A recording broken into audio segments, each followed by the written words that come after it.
Assalamualaikum warahmatullahi wabarakatuh. Salam bahagia, salam sehat, ibu, bapak, guru semua di seluruh Indonesia. Kali ini saya Maria Ulfa, SPD SD dari UPTD SPF SD Negeri Selerok 6 Kota Tegal akan memaparkan aksi nyata saya pada topik 3 di platform Merdeka Mengajar dengan judul Perencanaan Pembelajaran SD. Dengan materi pemahaman bermakna dan pertanyaan pemantik. Pemahaman bermakna adalah informasi yang akan peserta didik peroleh setelah mengikuti proses pembelajaran. Manfaat tersebut nantinya dapat diterapkan oleh peserta didik dalam kehidupan sehari-hari. Pemahaman bermakna akan menggiring peserta didik mengetahui dan memahami tujuan mereka mempelajari sebuah materi pelajaran.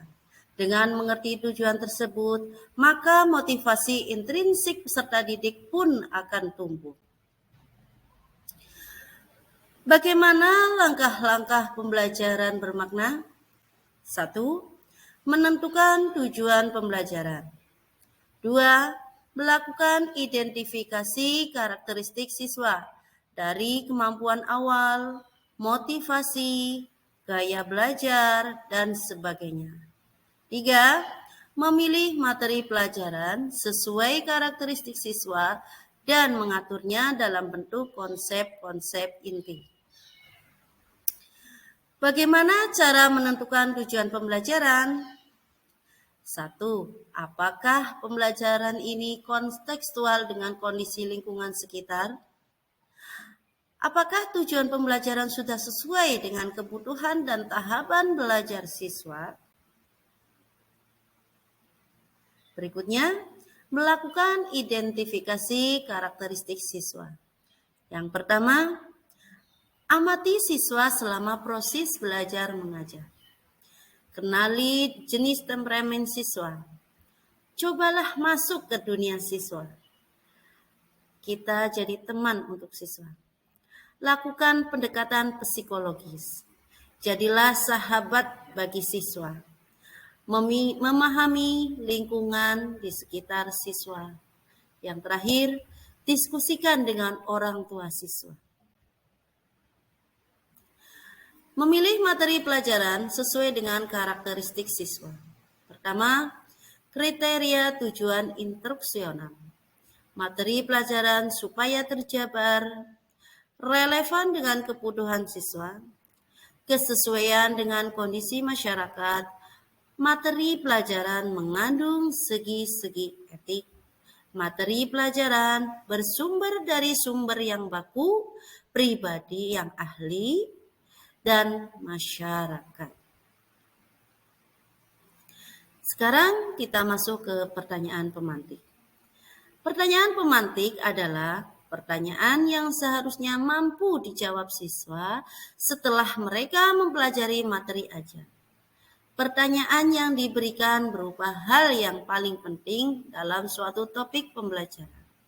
Pertanyaan pemantik digunakan untuk membantu siswa mencapai pemahaman bermakna. Pertanyaan pemantik dapat berupa satu pertanyaan untuk satu unit materi. Bisa juga berbeda pada setiap pertemuannya, tergantung konsep yang akan dipelajari.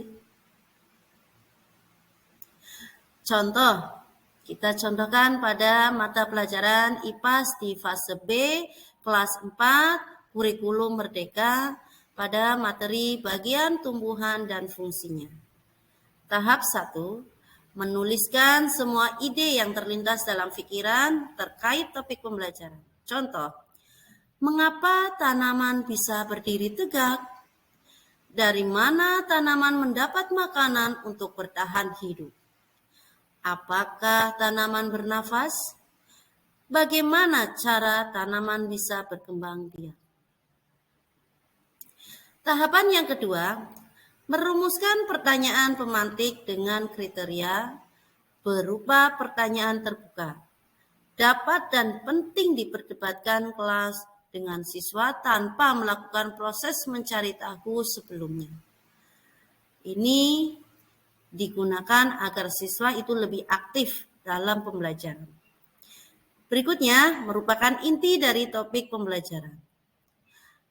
Lanjut, melahirkan pertanyaan-pertanyaan baru di benak siswa dan memikat ketertarikan mereka untuk mempelajari topik pembelajaran. Yang terakhir, membahas hal yang konseptual atau memiliki pemahaman filosofis. Contoh pertanyaan pemantik dan pertanyaan bukan pemantik. Yang pertanyaan pemantik, apakah persamaan tumbuhan, hewan, dan manusia? Pertanyaan yang kedua, mengapa tumbuhan dapat berdiri tegak? Pertanyaan yang ketiga, apakah tumbuhan bernafas? Pertanyaan bukan pemantik. Apa saja bagian tumbuhan? Apa fungsi akar? Apa alat yang digunakan untuk tumbuhan bernafas? Nah, inilah pemaparan saya pada topik 3 di platform Merdeka Mengajar kali ini. Terima kasih sudah menyimak. Kurang lebihnya mohon maaf. Billahi taufiq wal hidayah. Wassalamualaikum warahmatullahi wabarakatuh.